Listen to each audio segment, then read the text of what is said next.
വിശുദ്ധ മരിയ ഫൗസ്തീനായുടെ യേശു ദർശനങ്ങൾ.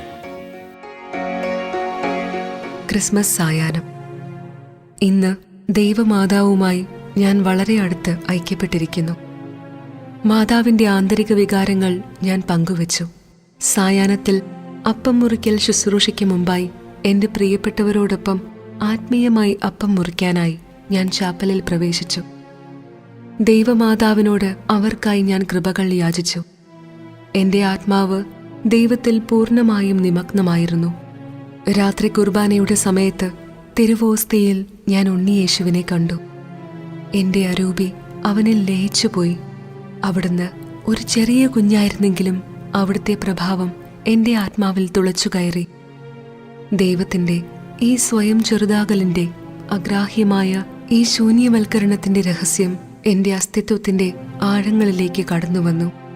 ഈ ആഘോഷകാലമെല്ലാം ഈ ചിന്തകൾ എൻ്റെ ആത്മാവിൽ സജീവമായി നിലകൊണ്ടു.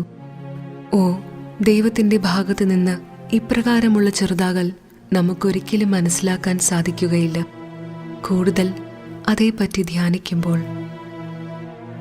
ഒരു പ്രഭാതത്തിൽ വിശുദ്ധ കുർബാന സ്വീകരണത്തിനു ശേഷം ഇപ്രകാരം കേട്ടു: ഞാൻ രോഗികളെ സന്ദർശിക്കുമ്പോൾ നീ എന്നെ അനുഗമിക്കണമെന്ന് ഞാൻ ആഗ്രഹിക്കുന്നു. അതിന് തയ്യാറാണെന്ന് ഞാൻ മറുപടി നൽകി. എന്നാൽ അല്പം ചിന്തിച്ചപ്പോൾ ഇതെങ്ങനെ സാധ്യമാകുമെന്ന് ഞാൻ അത്ഭുതപ്പെടാൻ തുടങ്ങി. രണ്ടാം തരത്തിലുള്ള സിസ്റ്റേഴ്സ് ഒരിക്കലും വിശുദ്ധ കുർബാനയെ അകമ്പടി സേവിച്ചിരുന്നില്ല. മഠാധിപയാണ് എപ്പോഴും കൂടെ പോവുക. ഞാൻ സ്വയം ചിന്തിച്ചു, ഈശോ ഒരു വഴി കണ്ടെത്തും.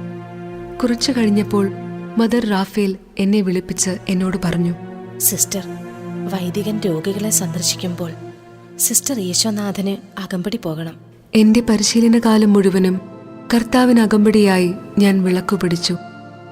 ഈശോയുടെ വീരയോദ്ധാവിനെ പോലെ ഒരു ഇരുമ്പ് ബെൽറ്റ് കൊണ്ട് ഞാൻ എൻ്റെ അരമുറുക്കി.